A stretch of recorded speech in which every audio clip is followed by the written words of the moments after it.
Take a look at this equation. This is a second-order differential equation, the kind that shows up whenever something oscillates, decays, or resists change. Springs, circuits, heartbeats. Solving it directly means wading through characteristic equations and messy calculus. But what if I told you we could turn this into this? Just algebra. No derivatives left in sight. The tool that makes this possible is called the Laplace Transform.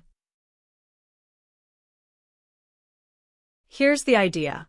Take any function of time, f of t.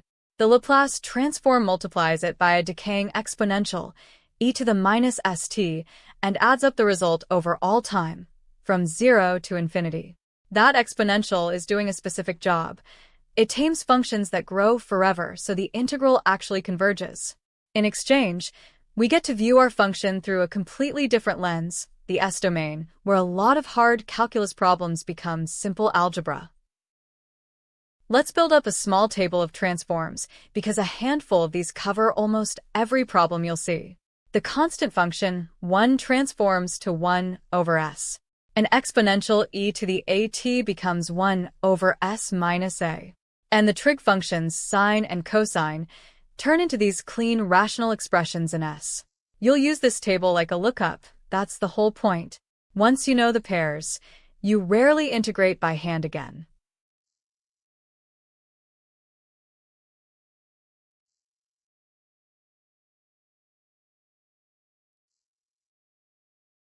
Here's the property that makes everything work. When you take the Laplace transform of a derivative, f prime of t, you get s times f of s minus f of 0. Read that carefully. Differentiation in the time domain became multiplication by s in the s domain. That's the entire trick. Take it one step further. The second derivative brings in s squared, along with the initial conditions.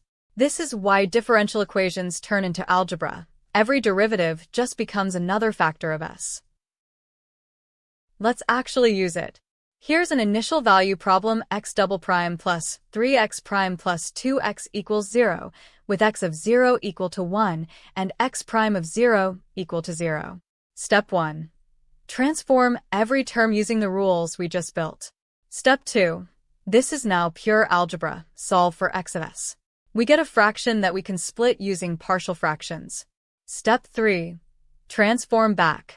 And just like that, no integrating factors, no characteristic equation by hand.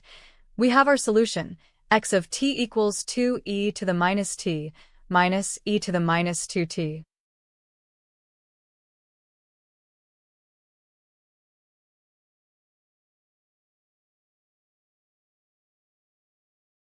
This isn't just an abstract exercise.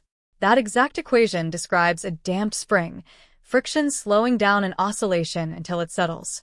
Circuit engineers use this same method to solve for current and voltage in RLC circuits.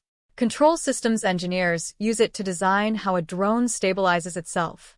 Every time you see a system that oscillates and decays, there's a good chance someone solved it with exactly the steps we just did. So, to recap, the Laplace transform converts differential equations into algebraic ones, using one core property: derivatives become multiplication by s. And if this felt familiar, it should.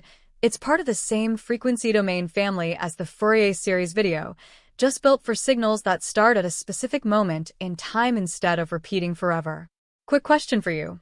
What do you think the Laplace transform of t itself looks like? Drop your guess in the comments. I'll pin the correct one.